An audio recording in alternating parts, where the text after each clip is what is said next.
Yo, guys. Welcome back to our FPL guide. We're here looking for some potential stonks, looking to remove some trash from our team. And who better to start with than the winner from last week? Paddy, take it away. It's becoming a habit now, so I'm not going to gloat much and I like to move on. The second fucking week, dude.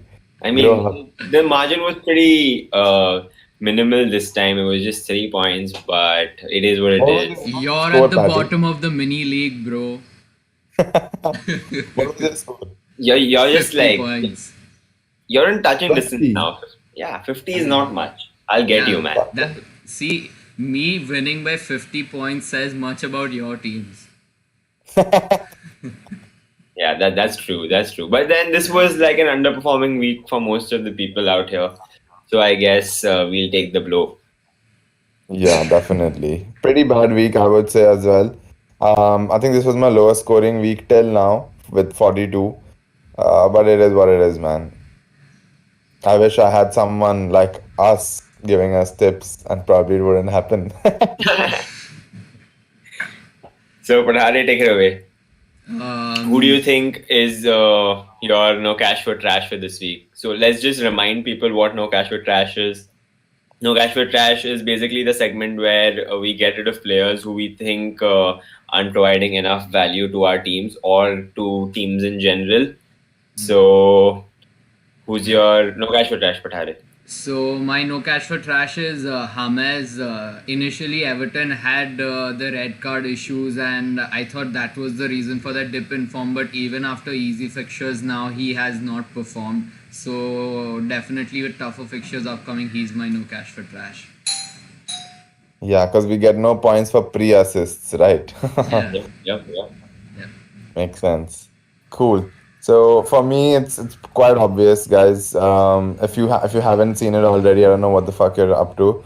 Yeah. Newcastle versus Aston Villa has been postponed, and any player that you have, I wouldn't say any player because Grealish is definitely worth holding on to, but especially any defender if you have from Aston Villa because there was this fad in the middle where everyone was getting an Aston Villa defenders because they were keeping clean sheets.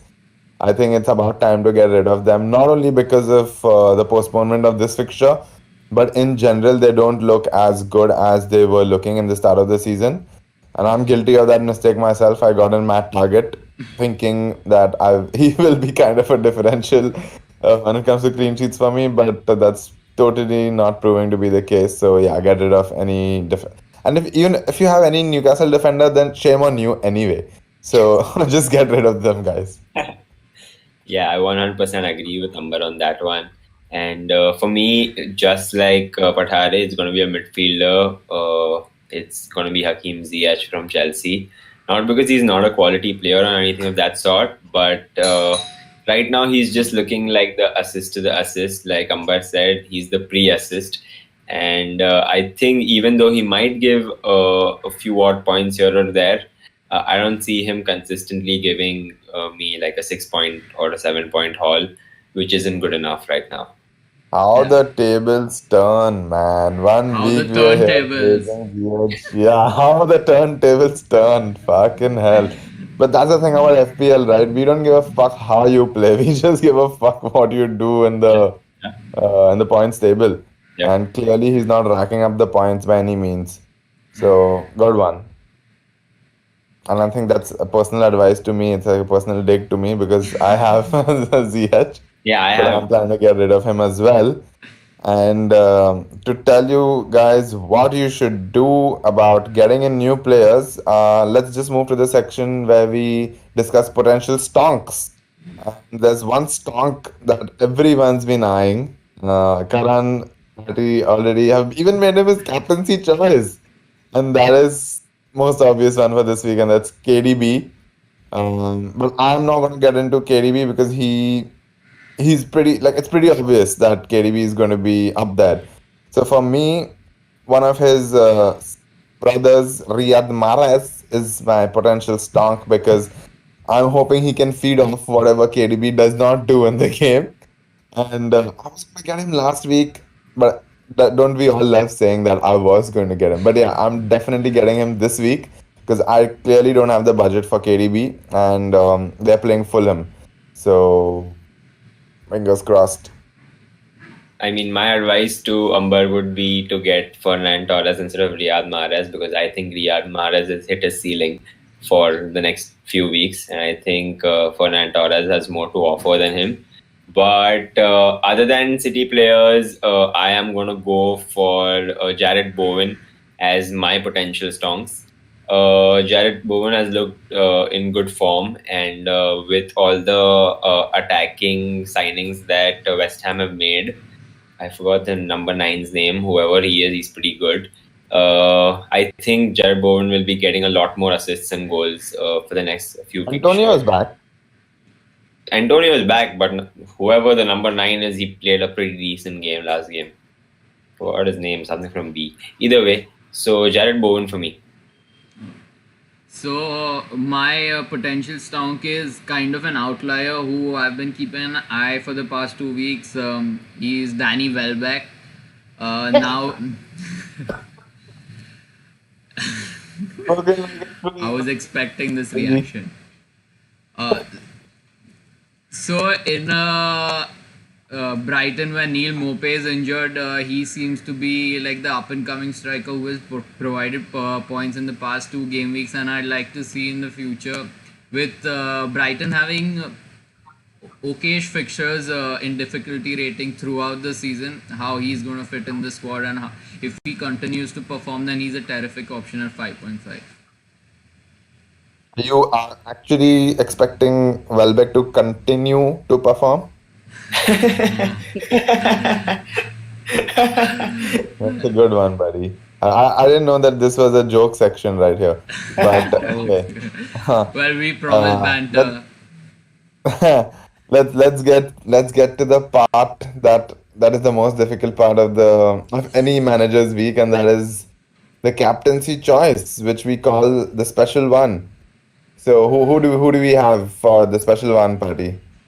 So I'm going with a swap for KDB, and I'm going to put my captaincy choice on him because currently I don't have any other players, and I was thinking of who should I get, and KDB seems like the best option with Fulham, and he seems to hit his stride also.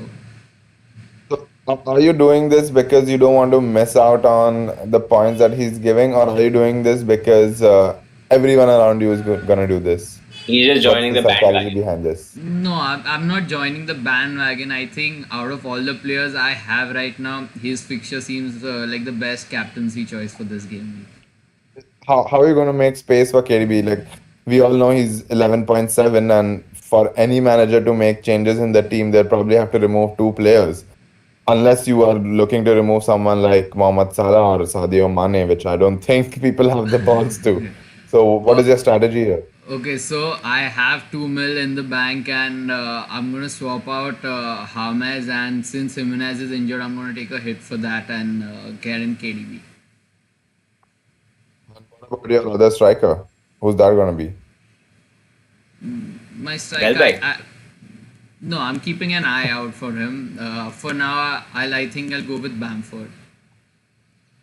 Wow, KDB and Bamford, not a bad choice. What about you, Karan? Who's your special one for this week?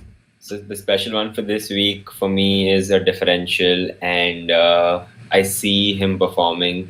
He did score a quality G last week as well, but it was ruled offside. It's Mohamed Salah, guys, and Differential, you say? yep, it's against Wolves. That's the only reason it's a differential, because people would rather captain maybe a Bruno Fernandes or a KDB against the likes of Fulham or West Ham over Mohamed Salah against Wolves. So I think Mohamed Salah is a good shout. What makes you think he can pierce that tough Wolves defense?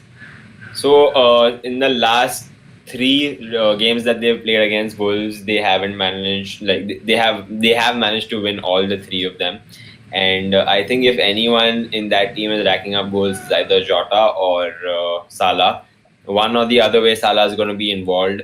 So I definitely see him as a good captaincy pick. Cool, cool, cool. And my special one is should be everyone's special one, I guess, because this motherfucker has been giving you points, and all you haters who love to hate on United, and deep inside your heart, without this man, your team is not complete. And this is Bruno Fernandes. Away fixture, West Ham, Bruno Fernandes. What do I need to say more? This guy has consistently given points away from home. And I'm not talking about just points, I'm talking about double digits. Just go and check how many double digits he's racked up away from home.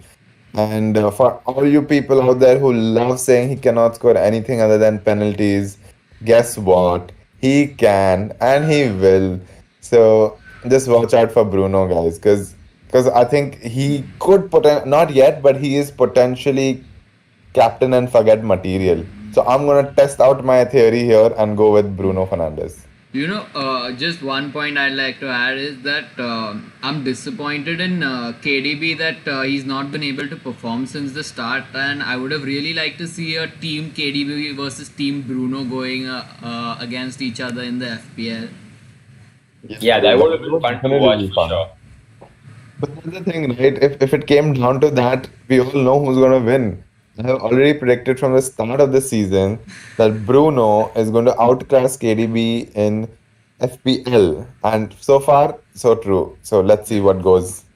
Yeah, I think it has a lot to do with how City have been playing recently as compared to last year and the year before.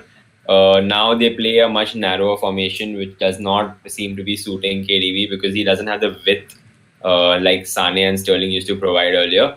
It's Fernan Torres playing like an inside forward and Riyad Mahrez as well. So I guess it's time to put your money on Bruno for now, but KDB isn't a bad shout right now. All things considered, you don't win a penalty, you don't get the FPL points. And guess who's the expert, guys? That's all I have to say. So that's it from us. Don't forget to subscribe to our channel. Don't forget to hit a like if you find some of these things useful. And don't forget to abuse us in the comments if you have taken our advice and failed. See you in the next video, guys. Bye bye.